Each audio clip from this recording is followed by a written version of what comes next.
forecast. Chief Meteorologist Brad Panovich with me right now. Brad, there's a lot of events as we head into the weekend. Yeah.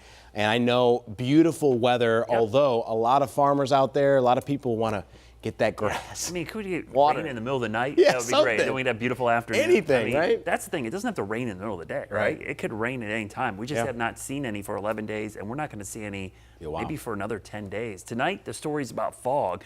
We do have some high clouds out there, which are helping us out in a few locations, and I'll explain why here in a minute. But those high clouds, they've been pretty pesky tonight, making for some murky-looking moon pictures tonight. This is our full harvest moon tonight. Got a great shot of it tonight out in the parking lot. It really was hard to get a picture because of all the haze out there. You can see it clearly. It's just not as crisp and clear as it normally would be. Again, it rose tonight at 7:01. It will set early tomorrow morning. 5:57 in the morning. It'll exactly be 100% full, but it's 99.9% full right now. Harvest moon gets its name, obviously. This is the time of year farmers do the harvest, and it was thought that the full moon light would help them finish the harvest even after sunset. It's warm out there. Temperatures still in the 70s. You can see where that cloud cover is, or 60s, I should say.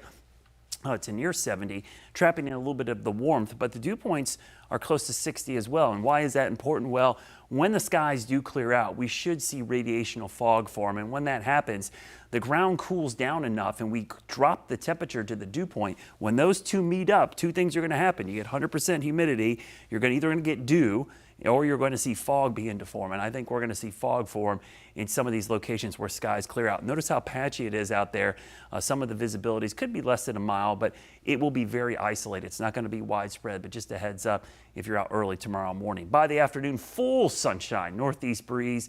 Temperatures back up around 81, 82 in a few neighborhoods. Now, the rain chances, they're confined to New York. They're going to get heavy rain tonight and tomorrow.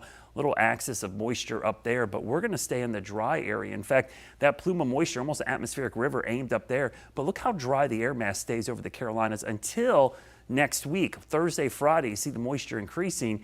That could be our next chance of rain. So late next week, the rain chances start to ramp up. Keeping them at 20% now. They could go up or down based on the pattern, but between now and then, don't expect any rain. In fact, you see how dry it's going to be. There's that little axis of moisture off to the east. No rain, no rain, no rain. And then late next week, finally, some rain chances. Out in the tropics, we've got two systems, Philippe and Rina. They're very close together. They might do a little dance here that we call the Fujiwara effect. If they interact with each other, they actually could orbit around one another in kind of this, what we call Fujiwara effect. There's a central point. They will actually pivot and rotate around each other briefly. This will not make them stronger, by the way. This is not something out of the Sci-Fi Channel. They don't create a superstorm. They actually will weaken each other. One could get absorbed by the other, but they could do that on the satellite image, and it'll be something we'll watch the next couple of days because it's not going to affect anybody here in the U.S.